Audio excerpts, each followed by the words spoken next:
Black magic, टोना टोटका लोग बहुत करते हैं अब, क्योंकि अगर मैं खुद जब घर से निकल कर आती हूँ तो ऐसा कोई चौराहा मुझे बहुत कम ही दिखता होगा जहां पर ये सारी चीजें नहीं मिलती होंगी। नहीं तो कहीं पर सिंदूर और आटा रखा हुआ है, कहीं पर ये सारी चीजें, नींबू हरी मिर्च है, कहीं गुड़िया पड़ी हुई है, इस तरह की चीजें अक्सर मुझे नजर आती हैं। लेकिन इनके लक्षण क्या होते हैं? अगर किसी को बुरी नजर लगी है, किसी के ऊपर नेगेटिव ऊर्जा है, तो इसके लक्षण क्या होंगे? बहुत अच्छा प्रश्न है आपका।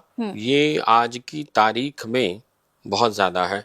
ये आप सामान्य भी समझ सकते हैं। कैसे? जिस भी व्यक्ति के ऊपर कोई भी नेगेटिव एंटिटी या नेगेटिव पावर आ जाती है या इस तरह के इफेक्टेड हो जाते हैं, तो आप देखेंगे जब भी वो एलईडी लाइट के आसपास बैठेंगे तो एलईडी लाइट फ्लिकर करेगी। उनके घर के इलेक्ट्रॉनिक इक्विपमेंट जल्दी खराब होने शुरू हो जाएंगे। उस व्यक्ति की जिसके ऊपर इस तरह की नेगेटिव ऊर्जा आ रही है, उसका मोबाइल जल्दी खराब हो जाएगा, लैपटॉप जल्दी खराब हो जाएगा।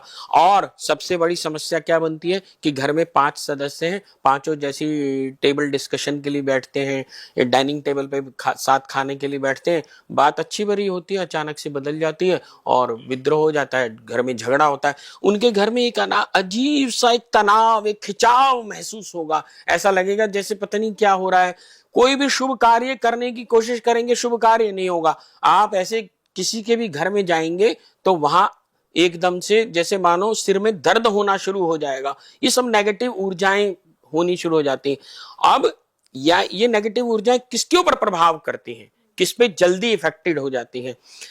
जिनका भी राहु खराब होता है, या जो भी मां बगलामुखी की उपासना साधना करेगा, उन्हें ना राहु से, ना शनि से, ना केतु से, किसी से डरने की जरूरत नहीं है। अच्छा। क्यों? अभी हमने क्या बताया कि जिस समय मां का प्रादुर्भाव ही क्यों हुआ? मां का प्रादुर्भाव तो इसीलिए हुआ कि ग्रह अपनी स्थिति में रहें।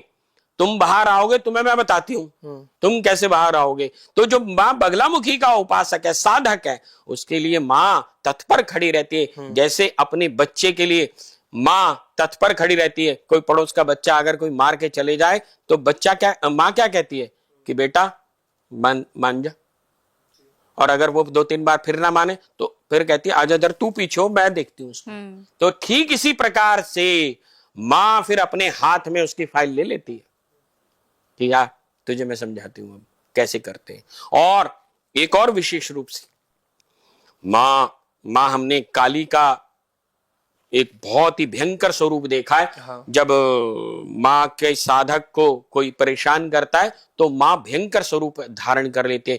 ठीक इसी प्रकार से मां बगलामुखी भी मां प्रत्यंगिरा के स्वरूप में जब प्रकट हो जाती है तो साधक को जब कोई व्यक्ति बार बार धराशाही करता है, परेशान करता है, उसका व्यवधान करता है, तो मां प्रत्यंगिरा स्वरूप में खड़ी होकर के उसको सर्वत्र नष्ट कर देती है। मैंने ऐसे कितने ही केस देखे हैं, क्योंकि हमारे अपने मंदिर में मां प्रत्यंगिरा स्वयं विराजती हैं जी। और जब उनका मिर्च का हवन होता है तो मां साक्षात अपनी आहुति लेकर के जाती है। और जब आहुति ले जाती है तो जिस साधक के लिए आहुति लेकर के जाती है, समझ लो उसका कार्य निश्चिंत हो जाता है, वह उसका कार्य बनना ही बनना है। और जिसने उसके ऊपर कोई गलत कार्य करा है उसकी यहां तक हो जाता है, कितनी बार मृत्यु तक हो जाती है। और मैंने ऐसे देखा बीज तक भी खत्म हो जाता है, उसके घर में बच्चा तक नहीं बचता कोई, अगर किसी ने गलत ढंग से करा है। और मैंने प्रत्यक्ष देखे हैं।